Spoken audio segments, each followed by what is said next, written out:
recherchez une école de référence pour une double formation universitaire et professionnelle de qualité? Voici l'opportunité à ne pas rater. L'École supérieure d'administration, d'économie, de journalisme et des métiers de l'audiovisuel ESAE vous offre des programmes d'enseignement en licence et en master orientés vers l'emploi qui font d'elle une référence à travers les filières de l'administration générale et territoriale, l'administration du travail et de la sécurité sociale, droit, diplomatie et relations internationales, administration hospitalière, universitaire et intendance, journalisme et métiers de l'audiovisuel et toutes les filières des sciences de gestion. Une seule adresse, www.esae.bj.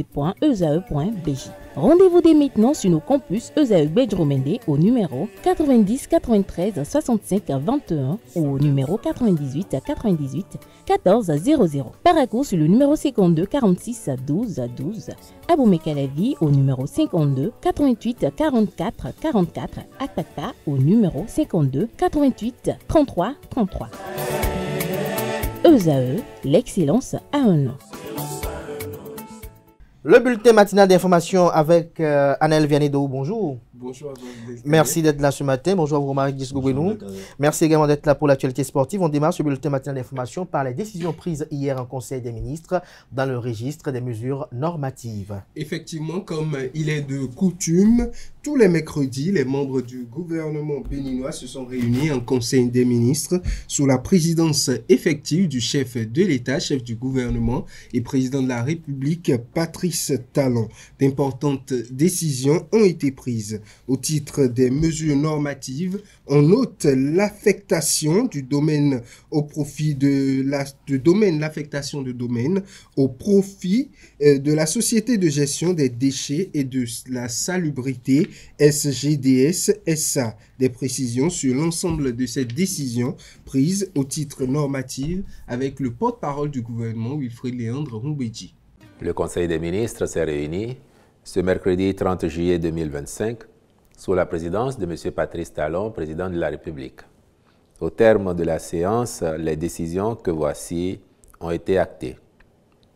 S'agissant des mesures normatives, ont été adoptées au titre de ces mesures les décrets portant affectation de domaines au profit de la Société de gestion des déchets et de la salubrité, augmentation du capital de la Société de production audiovisuelle par apport en nature du domaine objet du titre foncier 581 de OUIDA, attribution, composition et fonctionnement de l'Autorité nationale de la concurrence, conditions et modalités d'octroi de bourse de vie pour la formation des meilleurs des lauréats aux examens du certificat d'études primaires et du brevet d'études du premier cycle dans les établissements privés d'enseignement secondaire de renommée internationale.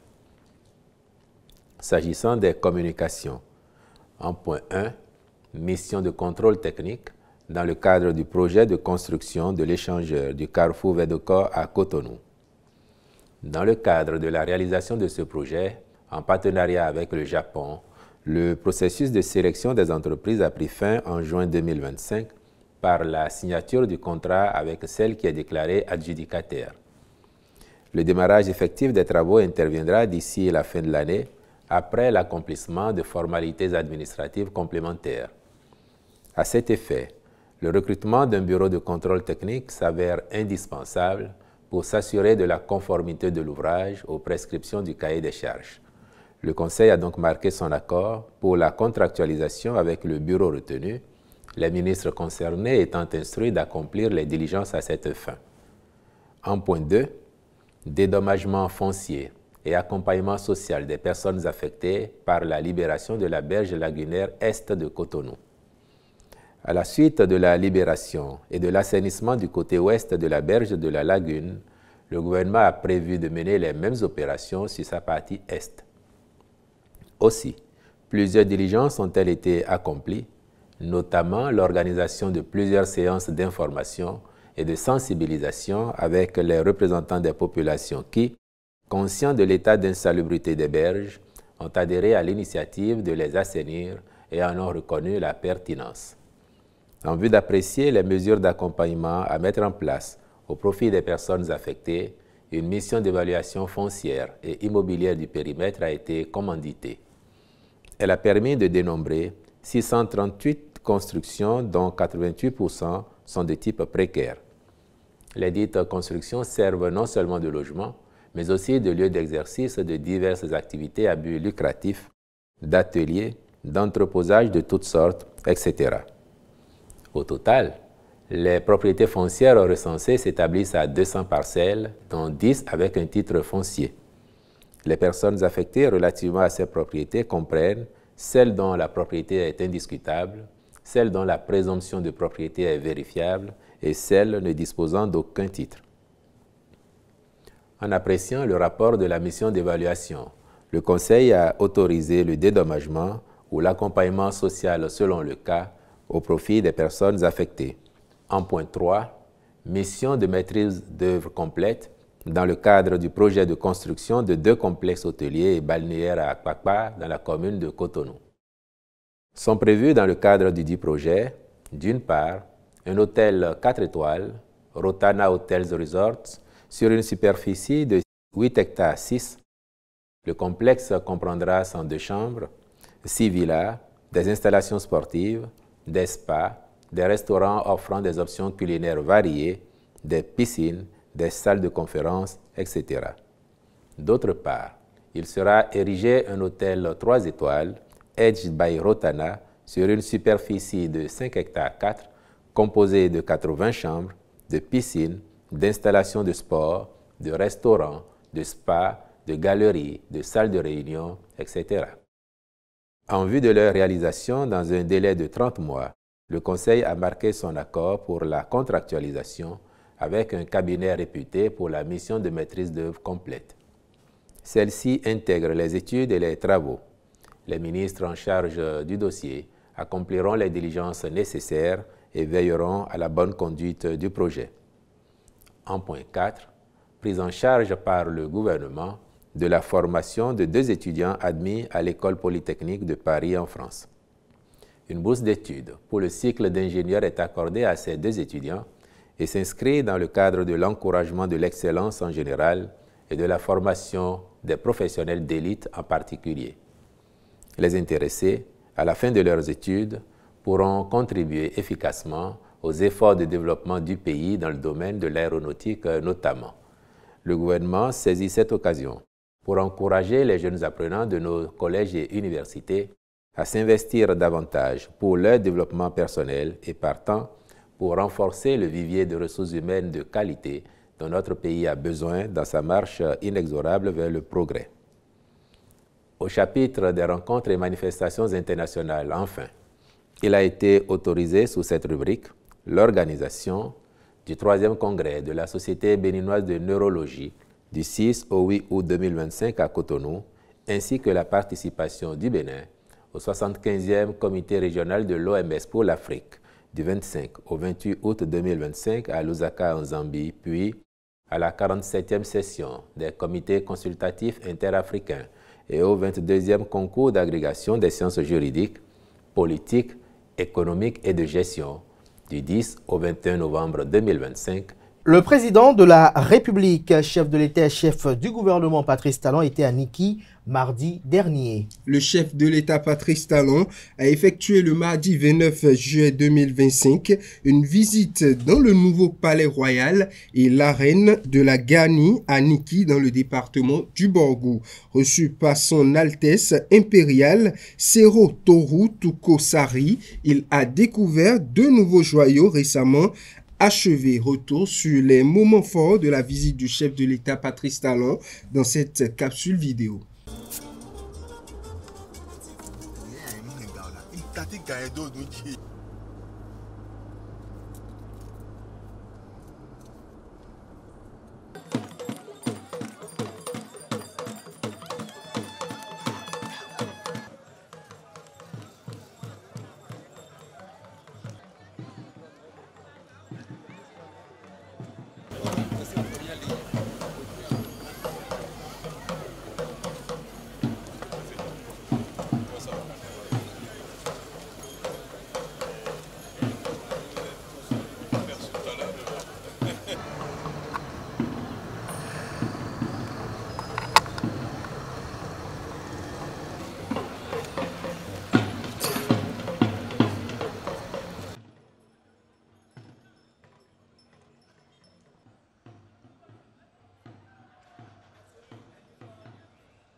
S'inspirer traditionnel.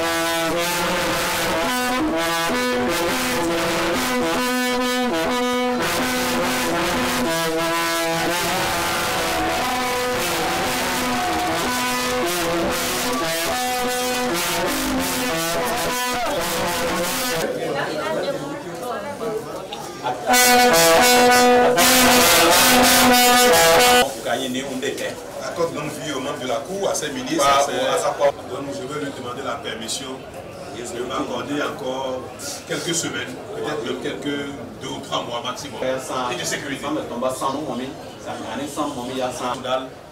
Et devenir une fête internationale et devenir quelque chose qui qualifie le pays.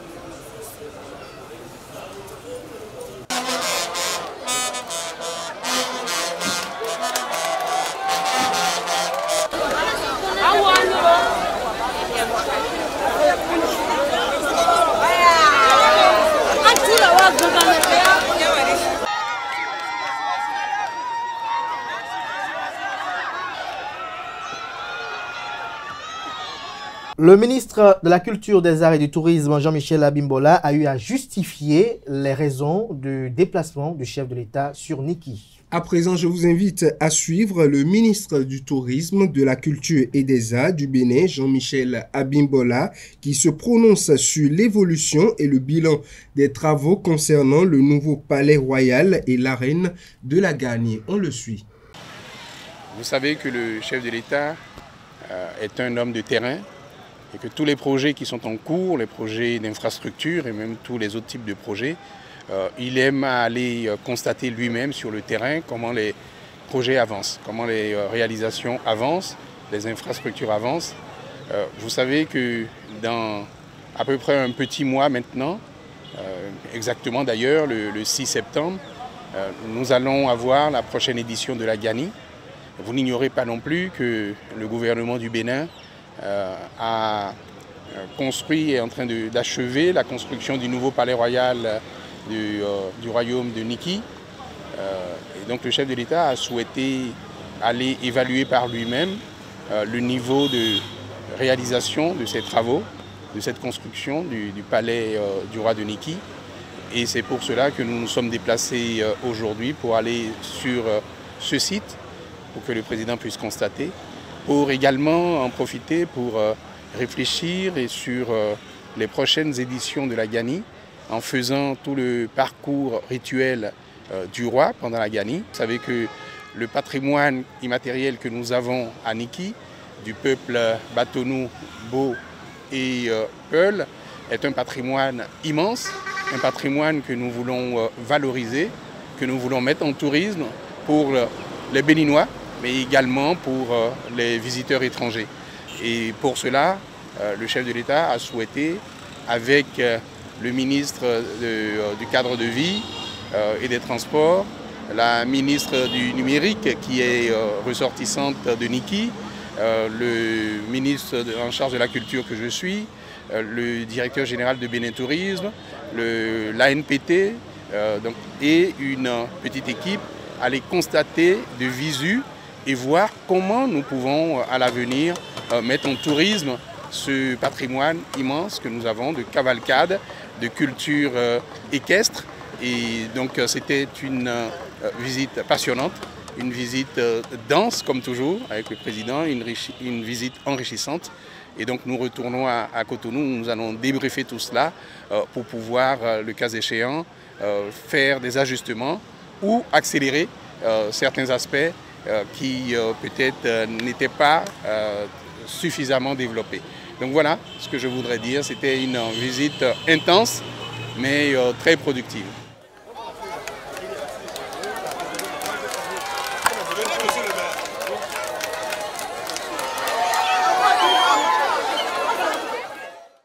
Le Bénin facilite l'accès à son territoire par les passagers de croisière. Effectivement, les passagers des navires de croisière faisant escale au Bénin bénéficient désormais d'un séjour de 112 heures sans visa à condition d'être encadrés par une agence de voyage agrégée. Une mesure a été mise en place en coordination avec la police républicaine et les autorités portuaires. L'objectif est d'offrir une expérience fluide, sûre et encadrée dès l'arrivée des croisiéristes.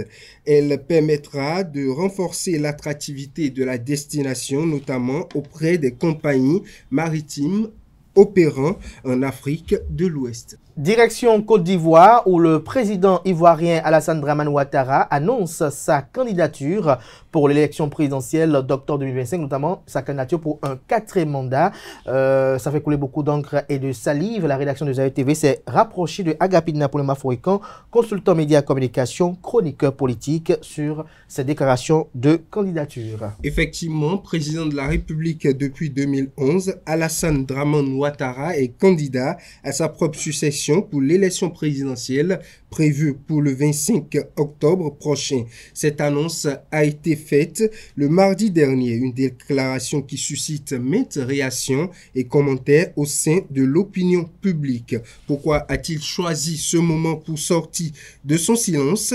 Quelles sont les réelles motivations de candidature du président actuel de la Côte d'Ivoire à un 4e mandat? Au micro de Nasrine Fatoumbi et de Quentin Amoussou, Agapit Napoléon Maforican a apporté quelques éléments de réponse.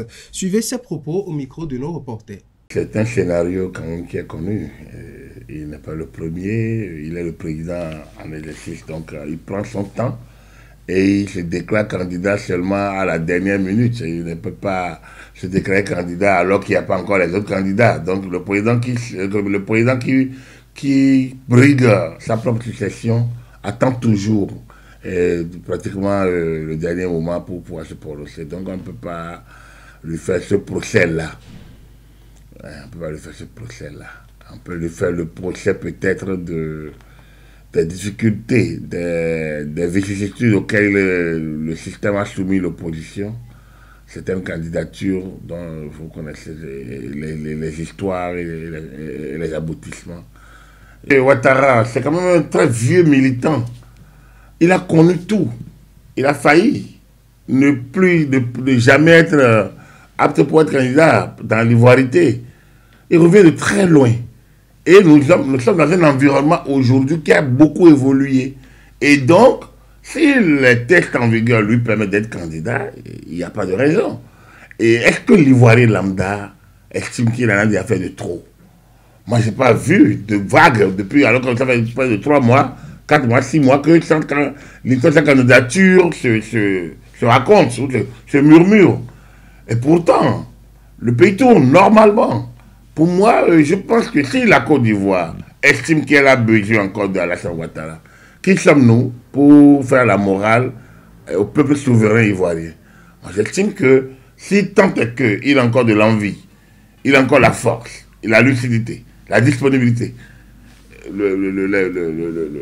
l'engagement, tout ça là lui reste, et qu'il a et les conditions lui permettent, pourquoi ne le serait-il pas? Donc, sur ce côté, je n'ai pas d'avis personnel à émettre, mais moi, j'estime que chacun décide de ce qu'il a envie de faire. Si le droit est de votre côté, et dans la matière, il a joui d'un dispositif. Bien, ça c'est l'analyse formelle. C'est vrai, on peut raisonner aussi par l'absurde, on peut aussi se demander, est-ce qu'on n'est pas dans un système un peu disons, de manipulation, où on revient une constitution, on dit, bon, c'est la nouvelle constitution, il faut 2 mandats. Moi, je pense que le débat, là où on doit aller, c'est de régler ces questions-là, une fois pour de bon, dans nos constitutions, et de rendre la constitution non amendable, non révisable sur une période minimum. C'est-à-dire qu'on a une constitution, notre constitution, si ce n'est pas une question de blocage de l'État, ne doit pas être révisée pendant au moins 25 ans, avec une génération. Les citoyens de la ville de Cotonou ont été interrogés également sur cette déclaration du président ivoirien Alassane Dramane Ouattara. Effectivement, les citoyens de la ville de Cotonou se sont également prononcés sur cette annonce de candidature du président Alassane Dramane Ouattara. Ils sont au micro de Romaric Djessougo-Gbenu. Il a fait les 2 mandats constitutionnellement recommandés et ils ont pu toucher la constitution pour lui permettre, je crois qu'il a vu en lui qu'il pouvait encore se présenter. C'est comme ça qu'il est allé au 3e mandat. Et à la révision de la Constitution, celui qui a fait un 3e mandat peut encore faire un 4e mandat. Donc je crois que c'est ce qu'on est en train de vivre actuellement et qui se présente pour le 3e. Si la Constitution de leur pays le permet, moi, je n'ai rien à dire par rapport à ça. Donc si les Ivoiriens acceptent, c'est bon. Le président de la République veut encore aller aux élections. Bon, selon les constitutions, il a révisé la constitution et ce qu'il veut terminer maintenant, c'est son 1er mandat. Et il y a encore la possibilité qu'il dépose encore la candidature pour briguer encore le 2e mandat. Et ce qui est là, si les Ivoiriens eux-mêmes voient que c'est un bon président, ils peuvent voter pour lui. Seulement qu'il y aura un peu de nuance concernant les opposants. Et il ne faut pas que nous allons retomber encore dans des histoires de 2010, ce qui n'est pas du tout bon pour les populations. Candidature Ouattara et puis à Gbanou parce que il a donné 15 ans de la photo. Il a donné pour qu'elle ait même elle est le combat et donc c'est nous perdre. Mais quand on constate le président africain là souvent des nombreux dieux. Bon, il y a des gens qui ont mal le tombe nous mon coton m'a tient au mon père. Parce que ni wa du quand mon coton là to so no yon on gbele no asupo on mi na bio dirigeant mi ton là et quelqu'un boni do et dossier boni étude voter voir des boni et quelqu'un pour respecter le droit de voter. Si les Ivoiriens avaient accepté la constitution révisée qui lui permet de briguer encore le énième mandat, ça fait le problème des Ivoiriens. Seulement que, pourquoi un président est élu? Le président est élu pour le bien-être de sa population. S'il travaille bien et que la population se développe, la Côte d'Ivoire se développe, bon, peu importe le nombre de mandats qu'il fera au pouvoir. Maintenant, est-ce qu'aujourd'hui, il a encore les énergies qu'il avait il y a 15 ans? S'il n'y a plus ces énergies, alors ce serait difficile. Parce qu'un président qui n'a pas toutes ses facultés en place, et puis souvent ses maladies et autres, là, ça ne va pas. Là, demain, il va parler que non, ce n'est pas moi, c'est mon entourage qui a fait ça là. Maintenant, s'il a encore les énergies, si sa santé lui permet encore de briguer et que la condition lui permet de briguer encore un second mandat ou bien un énième mandat, alors il n'a qu'à faire.